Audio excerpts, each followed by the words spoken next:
புதுவை உலா நேயர்களுக்கு அன்பான வணக்கம். நான் உங்கள் கல்லாவிசு, புதுச்சேரியிலிருந்து.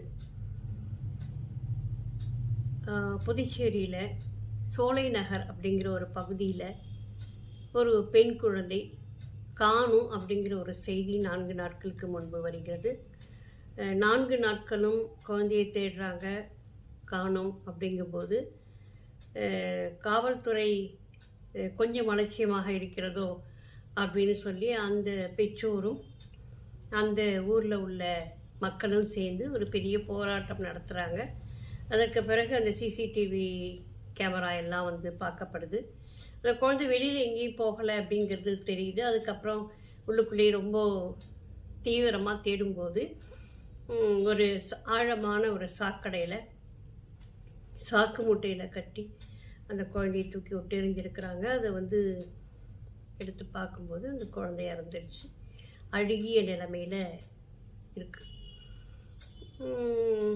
இது எவ்வளவு பெரிய ஒரு கொடுமை பாருங்களேன். 9 வயசுங்க, 5வது படிக்கிற ஒரு குழந்தை. அது எவ்வளவு என்ன சொல்கிறது, இந்த வானமே அந்த குழந்தைக்கு சிறகாக இருந்திருக்கும். வானம்தான் எல்லையாக இருந்திருக்கும். அப்படி பட்டாம்பூச்சி மாதிரி சிறகடித்து பறக்க வேண்டிய ஒரு வயசில் சித்திரவதை செய்து கொண்டு இருக்கிறாங்க அப்படிங்கிறது. அதுவும் 20 வயசு ஒரு பையன்.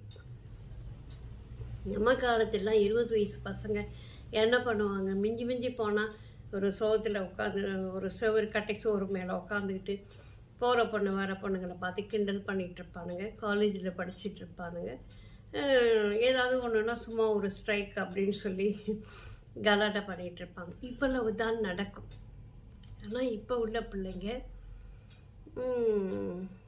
1 வயசு குழந்தைய கூட விடுறதில்லை.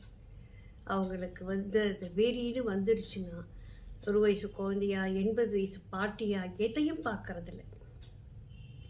அவனுக்கு தேவை ஒரு பெண். இவ்வளவு தான். எவ்வளவு கேவலமாக இந்த புத்தி இப்படி வருவதற்கு என்ன காரணம் அப்படின்னு நிறைய காரணங்கள் சொல்லலாம். அந்த சமூக சீர்கேட்டில் இது வந்து மிக முக்கிய பங்கு வகிக்குது. ஈஸியாக சுலபமாக கிடைக்குது. போதைப் பொருட்கள் வந்து அவனுக்கு மிக மிக சுலபமாக கிடைக்குது. அது ஒன்று. அப்புறம் வந்து முதலெல்லாம் எப்பயாவது ஒரு சினிமாவுக்கு போவாங்க, அதுவும் குடும்பமாக போவாங்க. முதல்ல வந்து அப்பா போய் பார்த்துட்டு வந்துடுவார், அந்த சினிமாவை பார்க்கலாமா நம்ம பிள்ளைங்க அப்படின்னு சொல்லி. அந்த காலத்துலேயே அப்படியே இருந்தது. அதுக்கப்புறம் தான் குடும்பத்தில் உள்ள எல்லாரையும் அனுப்புவார். அது போய் பார்த்துட்டு வருவாங்க. இப்போ வந்து கையில் உள்ள செல்ஃபோன், அந்த செல்ஃபோனில் இல்லாத விஷயம் இல்லை. எல்லாத்தையும் அந்த பிள்ளைங்க வேறு எதை தேடுங்க? அந்த வயசில் இதை தான் தேடுங்க. அப்போது எல்லாமே அதுங்களுக்கு சுலபமாக கிடைக்குது. நிழலில் பார்க்குறத நிஜமாக்க விரும்புகிறாங்க. அப்போது எதிர்ப்பதற்கு முடியாதவங்க யார்? ஒன்று குழந்தைங்க, இன்னொன்று வயசானவங்க. இந்த 2 பேராலையும் ரொம்ப எதிர்க்க முடியாது. அப்படிங்கிற ஒரு பட்சத்தில் அவங்கக்கிட்ட தன்னுடைய வீரத்தை காட்டுகிறார்கள். இது வந்து என்ன சொல்கிறது, அந்த குழந்தை வந்து நாளைக்கு வந்து ஒரு இந்திரா காந்தி மாதிரி இந்தியாவுடைய பிரதமராக கூட வர்றதுக்கு வாய்ப்பு இருக்குது. நல்ல ஒரு சமூக சேவகர் ஆகிறதுக்கு வாய்ப்பு இருக்குது. ஒரு டாக்டராக இருக்கலாம், ஒரு பள்ளிக்கூட ஆசிரியையாக இருக்கலாம். இப்படி நிறைய விஷயங்கள் அந்த பொண்ணு சாதிக்க வேண்டிய விஷயங்கள் நிறைய இருக்குது.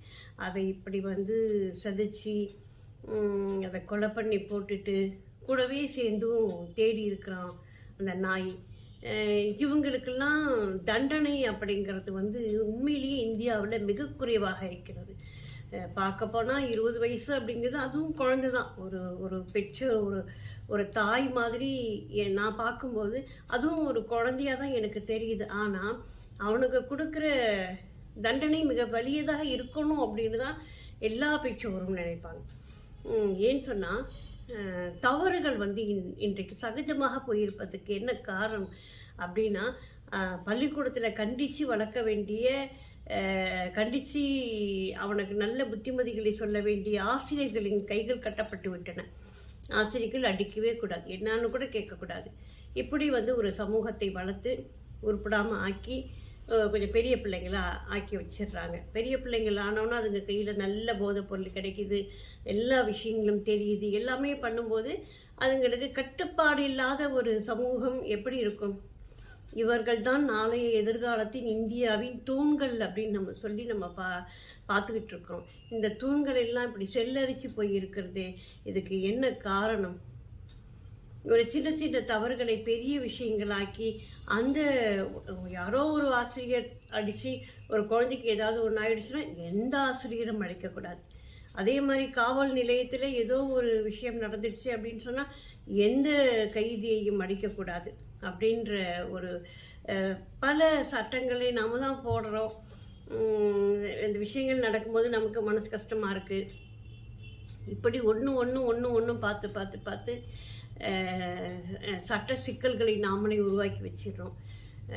இதெல்லாம் எங்கே போய் முடியும் அப்படிங்கிறது தெரியல. இந்த குழந்தை என்ன வழிபட்டுச்சோ, எப்படி துடிச்சுதோ, ஐயோ கடவுளே, வந்து வெளியே நினைக்க ஒவ்வொரு பெண்ணுடைய மனசும் துடிக்குதுங்க. உண்மையிலேயே ரொம்ப கடினமாக இருக்குது, ரொம்ப வலி இருக்குது, வேதனையாக இருக்குது. இப்படிப்பட்ட கொடூரங்கள் இனிமையாவது நடக்காமல் இருக்கணும்.